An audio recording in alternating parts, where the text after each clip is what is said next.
नमस्ते विद्यार्थियों। आज हम इतिहास और नागरिक शास्त्र में घटक 2 समाज में विविधता इसका अध्ययन करेंगे।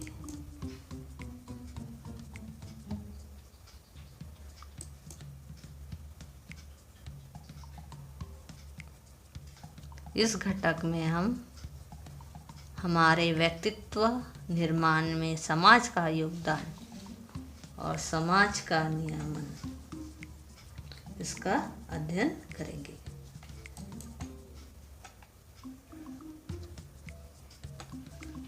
विचार विमर्श करें। हमें समाज के कमजोर व पिछड़े वर्ग के लोगों और लड़कियों की तथा उनके विकास के लिए सहयोग देना चाहिए। इसके लिए शासन द्वारा कौन कौन सी योजनाएं कार्यान्वित की गई है, इनकी जानकारी एकत्र करो। इन घटकों के विकास के लिए तुम क्या करोगे, इस विषय पर कक्षा में विचार विमर्श करो। विचार विमर्श के महत्वपूर्ण मुद्दे अन्य कक्षाओं के विद्यार्थियों तक पहुंचाओ। ठीक है, ये आपको एक प्रकार का कृति करना है।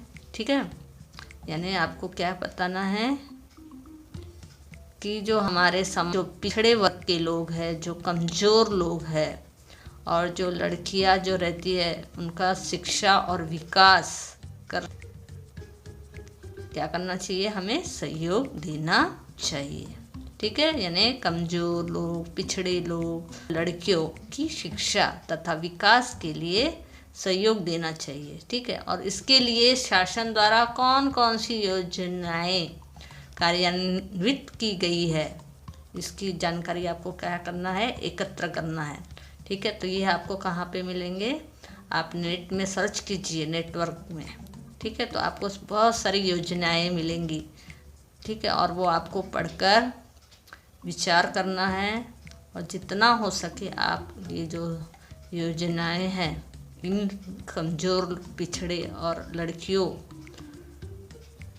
को आप क्या करना है, आपको समझाना है और सभी आपकी कक्षा में तथा आपके दोस्तों में, मित्रों में आपको अपने इन विचारों को क्या करना है, उनको विचारों से अवगत कराना है, उन्हें सलाह परामर्श देना है और उनके विकास में रुकावट ना हो, इसके लिए उन्हें सहयोग देना है।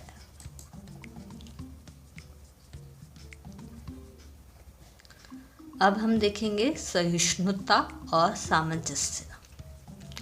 समाज में जिस प्रकार सहयोग की भावना होती है, वैसे ही कभी कभी मतभेद, विवाद और संघर्ष भी उत्पन्न होते हैं। व्यक्ति के बीच के मतों, विचारों और दृष्टिकोणों में सामंजस्य स्थापित न हो तो विवाद और संघर्ष निर्माण हो सकते हैं। एक दूसरे के प्रति पूर्वाग्रह अथवा भ्रम भी सकते हैं। दीर्घकाल तक संघर्ष जारी रखना किसी के हित में नहीं होता। आपसी समन्वय और समझौतों के माध्यम से ही मनुष्य संघर्ष का निवारण करना सीखता है। यदि थोड़ा सामंजस्य रखते हुए सहिष्णुता वृत्ति को दर्शाए तो संघर्ष समाप्त हो सकता है। सामंजस्य की वजह से हम अनजाने में अनेक नई बातें सीखते हैं, नए विचारों को आत्मसात करते हैं। इन विचारों की मदद से हमारा जीवन अधिक समृद्ध बनता है, हमारी सहिष्णुता में वृद्धि होती है। सामाजिक स्वास्थ्य और शांति बनाए रखने के लिए इस एक सरल पद्धति को सीखने का अवसर समाज के कारण ही प्राप्त होता है। करके देखो, तुम भी समाज में अनेक स्थानों पर समन्वय करते होंगे। नीचे तुम्हारे ही कुछ अनुभव दिए गए हैं, उनमें कुछ अन्य अनुभवों को सम्मिलित करो। जैसे सभागृह लोगों से खचाखच भरा हुआ है। एक व्यक्ति बैठने के लिए जगह ढूंढ रहा है। उसे तुमने अपने बेंच पर थोड़ी सी जगह में बैठा लिया। घर वाली साइकिल चाहिए, परंतु दीदी की फीस के पैसे भी भरने हैं, तुम जिद छोड़ देते हो। खेती की मेड़ को लेकर पड़ोसी के साथ चल रहा विवाद न्यायालय में न ले जाकर तुमने आपस में ही हल कर लिया। पड़ोस का सोपान अब तुम्हारा प्रिय मित्र बन गया। देखो यहाँ 3 उदाहरण दिया है। इसमें एक प्रकार का क्या बताया है, सहिष्णुता, ठीक है, और सहयोग। यहाँ पे 3 घटनाएं दी है। तो ये जो घटनाएं हैं आप स्वयं में अपना कर देखो, सच में एक प्रकार का आनंद की अनुभव होती है।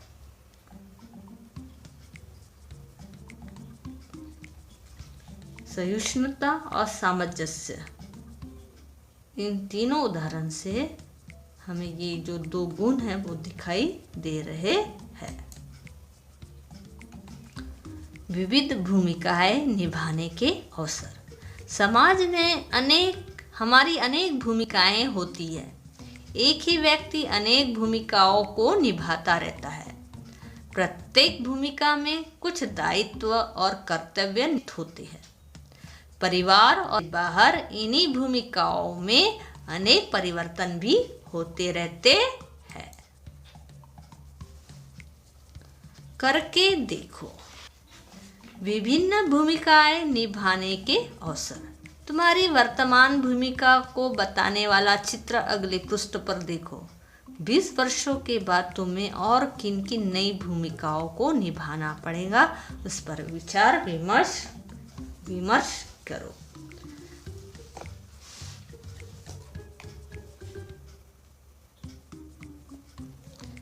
यानी तुम्हारी भूमिका, यानी तुम्हारा जो रोल है वो चित्र के अनुसार तुम्हें बताना है, ठीक है, और आपको इन भूमिकाओं से गुजरना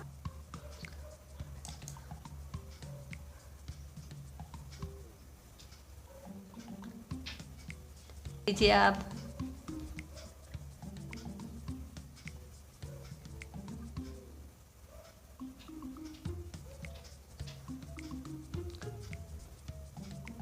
माता पिता का पुत्र या पुत्री, ठीक है, आपको इनके पुत्र दादाजी व दादी जी का पौत्र पौत्री, ठीक है, ये हो गई 2 भूमिका। विद्यार्थी या विद्यार्थिनी, स्वच्छता दूत, खिलाड़ी, कक्षा प्रतिनिधि, विद्यालय के मित्र मंडल का सदस्य। देखो इस प्रकार तुम ये भूमिका आपको क्या करनी है, निभानी है। आपके जीवन भर में 20 साल में ये सब आपको इन की भूमिकाएं आपको निभानी है। समाज में दैनिक व्यवहारों को सरलता से चलाने के लिए कुछ नियमों की आवश्यकता होती है। पूर्व समय में समाज का नियमन अधिकांश रूप में रूढ़ि और परंपराओं होता था, परंतु आधुनिक समाज का नियमन परंपराओं के साथ साथ कानून द्वारा भी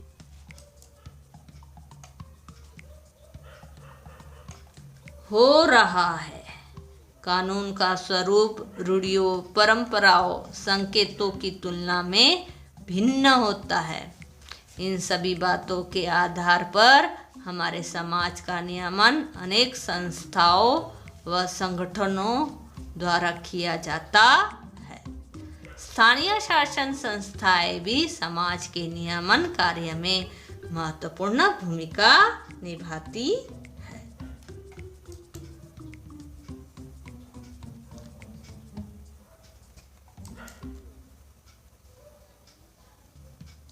सब्सक्राइब और शेयर जरूर कीजिए।